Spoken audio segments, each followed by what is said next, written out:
Flat 6 Labs work with the early stage startups. These startups might be the focus of Khaled later.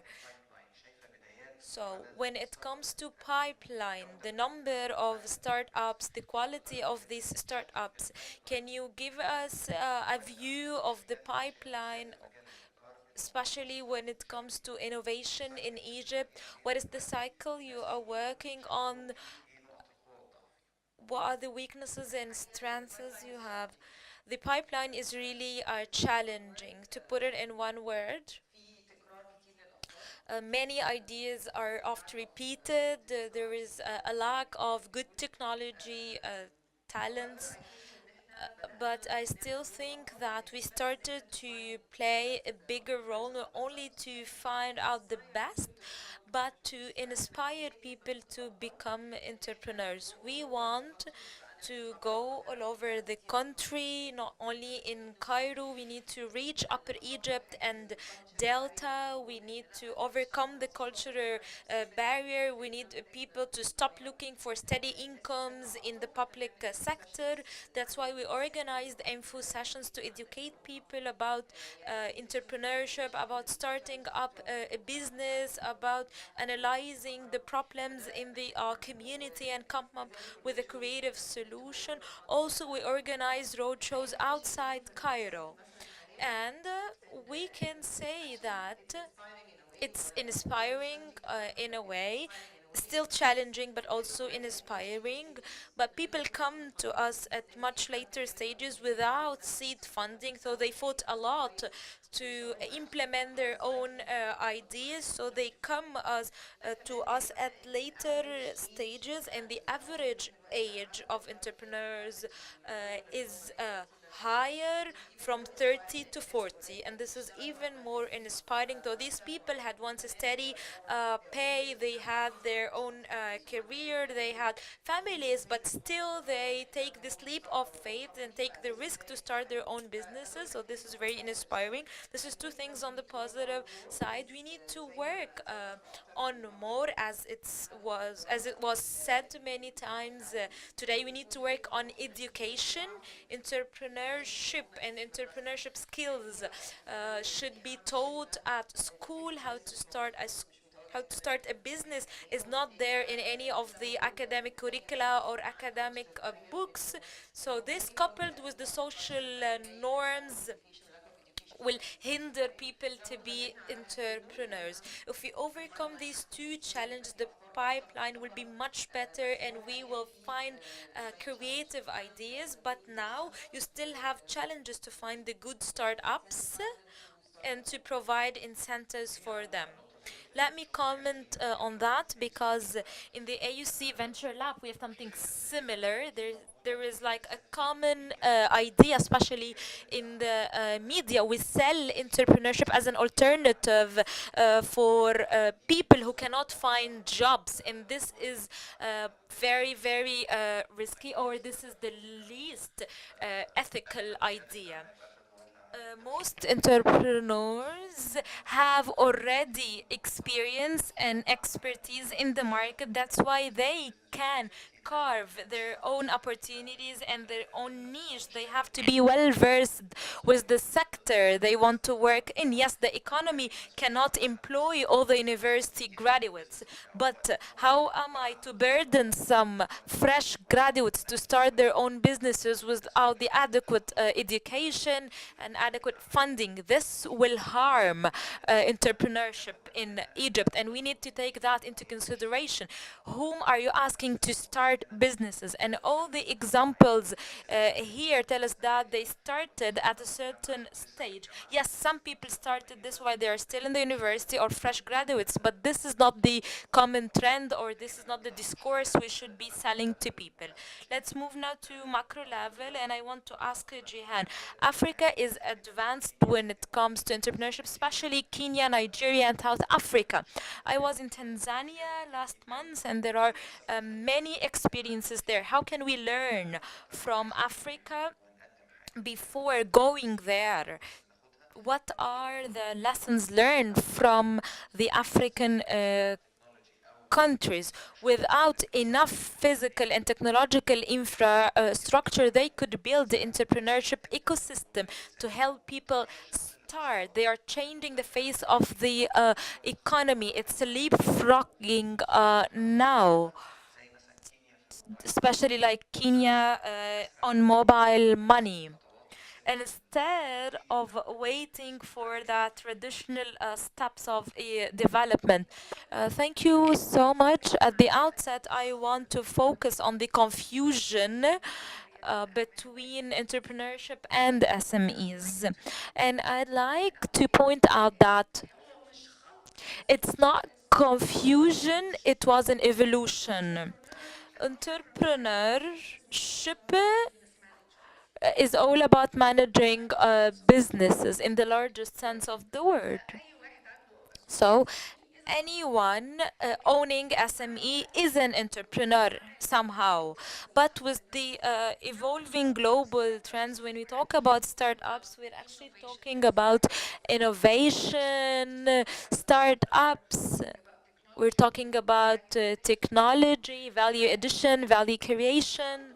So the confusion is there, yes, and it impacts the analysis we organize or we come up with in the findings of the studies. Within that, when we look at Africa, Africa is not homogeneous. There are countries that are advanced or more advanced than others. Tanzania, Kenya, and Rwanda have many innovation-led entrepreneurship, and it's very, very promising there. But when it comes to Tunisia and Morocco, it's more about SMEs, or it's more similar to our case in Egypt. But we are even more advanced than Morocco and Tunisia, in my own point of view.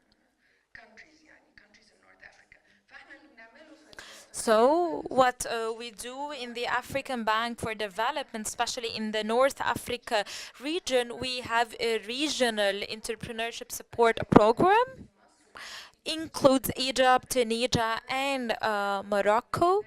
And we are trying to organize synergies between the different entrepreneurships in this platform. And of course, we expect some challenges because we are at different levels of development, but it's just a start. And as I said, we are very happy to work with ECES to move into Africa, and it might be more at the SME side rather than innovation and tech-enabled side. Do we have Mr. Abdelhamid Sharara? He was there but left, okay, because one of the Rise Up initiatives is that they sat with a large number of startups to ask them about their needs. Before getting back to the panelists, we want to receive some questions from the audience.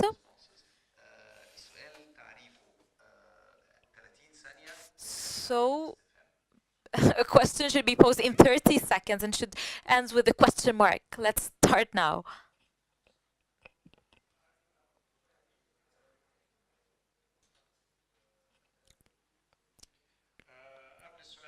Before the question, I'd like to thank the Center for this great symposium. It's new and unique in many ways.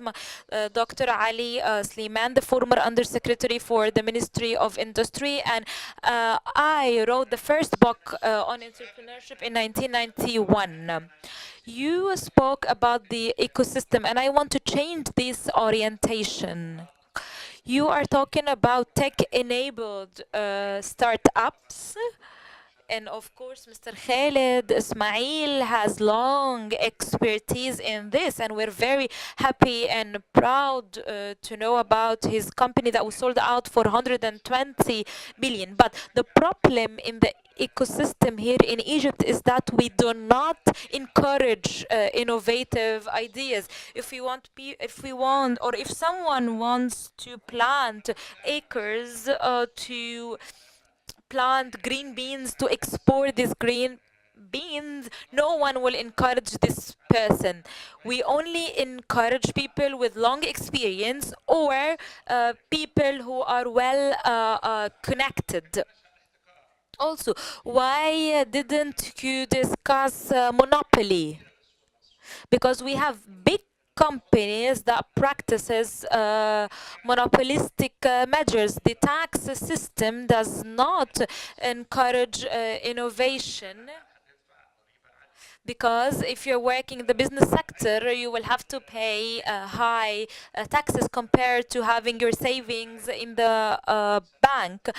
I wrote my book 20 years ago and I suffered to find a publisher because no one was convinced of the entrepreneurship, because the media promotes the image that all businessmen are corrupt, they pay bribes, they are very unethical. So we need to change the media. The first thing here, government policies or state trends. Let me here pose a question. There are many changes in the legislative environment done in the last 3 years, but still the legislation is still challenging to entrepreneurs. Mr. Khaled Bichara, you referred to that. You said that many Egyptian companies registered their companies abroad, and this is a huge loss. And on the other hand, many startups lacking a fund or support cannot register here. So what are the major government policies that we need the most here?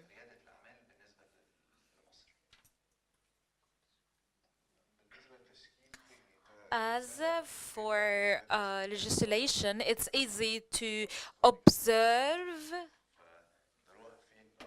where can we go to register. You need to follow a good model.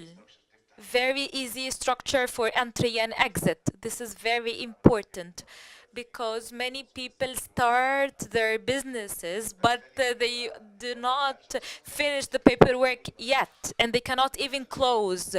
And this cycle of failure discourage other people to start. Also, if you want to raise money as you go, since this is a high risk businesses, there's a cluster of shares and equity problems, and this is not even there in Egypt. So we only say this one raised a certain amount of money, but you only saw half of the story. This is not the whole story. So you cannot reach this valuation without a proper structure. So the law for shares should be comprehensive, shouldn't be that limited, and shouldn't be geared towards the big companies working with the Egyptian stock company. That's why I think it's easier for people to start in America or PPIs or elsewhere.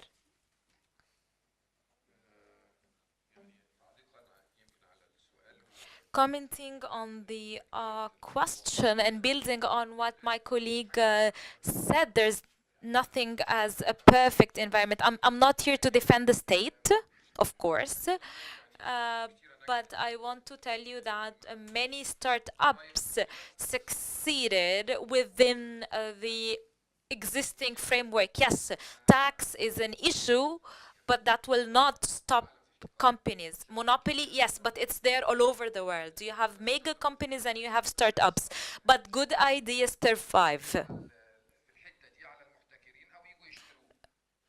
So good entrepreneurs can survive.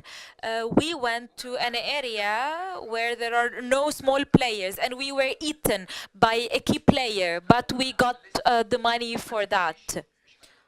But if we start with listing the hindrances and the obstacles, we will not even start, because there is 100 reasons not to start, because we do not have a proper structure in everything. But despite all that, we were able and we are able. When it comes to the state's role, the government sometimes cares for what is not supposed to be its own role. So, giving access to finance should not be the role of the state, because we need certain talents. We need people like Khaled, who has been through a lot, who knows about risk assessment. We need people like Mr. Ahmed Al-Alfi. But when it comes to the government structure, this is not a part of their culture. They cannot accept that 80% of the companies will go bankrupt. How can banks give these companies a loan? 80% is such a huge number. Even if the other 20% will make it up for the losses, but this is not part of the culture. So the state is doing incubators, but why so? Universities and private sector can do so. Why is the government involved in such a thing? But what about the legislations on bankruptcy? This should be done by the state. What if a company goes bankrupt? I need to exit the market. Why do I have to spend 5 years to finish the paper work on taxation, for example? Why do I have to go to prison or face this probability? Of course, people will go to register somewhere abroad for convenience, even if they are not corrupt or thinking of tax evasion. They just want to register there to avoid the unclarity, uncertainty of the tax inspection, or of the health inspector if I'm working in the health sector, or if I work in agro tech. So it's better to be under the radar because it's safer. And that's why we have gray economy in Egypt, because 90% of the SMEs is in the gray economy, not in the formal economy. Gehane, I want you to comment on that, because a part of the development organizations is to organize partnerships between the government and NGOs, companies. Of course, there is no doubt that the government has a role to play. Sometimes it plays this role, other times it wears other hats. Um, uh, but the state plays really a great role in education. They are starting. They are still starting. Okay, I agree. Not great role, but they are starting with the education. They're starting to include entrepreneurship in the education system at universities and at primary stages and in technical and vocational education. And it's extremely promising and helpful. Here, or we have a development and the promotion of project with the Academy of Scientific Research. Part of this project focuses on giving trainings on entrepreneurship as a MOOC online that is accessible to everyone all over the world, whether in Cairo or elsewhere. And we will do that with the government again. We will also organize programs in agri-business, clean and green sector, and performing arts. All these programs will prefer people coming from Delta and Upper Egypt. So the government encourages ideas. We cannot blame them. They are trying their best. I want to say something on MOOCs. 2 years ago, I gave a course on Idrak, which is one of the Arabic platforms, and more than 50,000 people enrolled, and half of these people are based in Cairo. And I meet many people in the street telling me, I learned a lot from your course. There is Arabic content available online, but this is not promoted enough. I want to ask, the start ups you invested in are registered in Egypt or abroad? Of course, they are registered in Egypt, especially at the entry level, but whenever they find an investor, the investors will insist to register the company abroad. So we move the assets from the local company to the foreign company. But if they are to find an investor inside company, they might continue as a legal entity in Egypt. But if they want to change the structure of the company and expand, they might have to go abroad. We register joint stock companies, not limited liability companies. We have someone with long experience, Mr.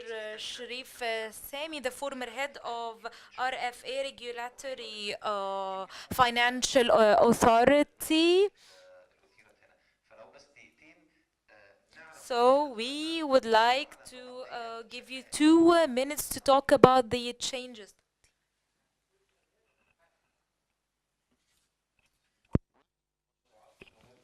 One of the most important businesses we should start is to have easy working microphones. I've never been to a conference with good working microphones. I wanted to comment on what Khaled said. Of course, going out to the governorates is important, and not necessarily about technology. The startups are usually connected in people's minds with technology, but going out of the city is important. I will not be able to change the education system overnight, but it is important to include it in the curriculum. Uh, at least in the universities, I am a board member in the university that I graduated from, and I am hungry for holding an investor club. The youth are very open. I think this is very important in Asyut, Iskandria, Alexandria, Mansoura. Also, 90% of the lawyers in Egypt are not do not keep abreast with the recent development over the past 5 years. People usually heard about the startup problems. Believe it or not, the World Economic Forum, you'll find Egypt popped up and down, but the only thing that kept up was the investor protection. Now in Egypt we have a structure that allows for GP, LP. Most people are not aware of this. So we have a direct investment a project now in response to the people who are used to this kind of structure. All you said is feasible, except for the tax thing. Shareholder agreements are now enshrined in the law. The premium shares are very important. You can issue them during any point. Blue chip ban, I guess. Blue chip. Or the blue chip shares. If you're going to include shares with additional rights, there must be voting. Because if you turn in the constitution, a vote should be taken. My point is just as we have incubators and accelerators, we have a corporate clerk. Entrepreneurs can talk about finance with people. They can talk about ideas, but we should focus rather on structure, what works and what does not work. And it's not about selling services. I think that this is the missing link, and lawyers should be part of it because the five largest in Egypt are very expensive. Regular entrepreneurs cannot retain them. I wanted to have a 100 lawyer that works with the SMEs. It's not really hard. We can train them and deploy them in different govern rates.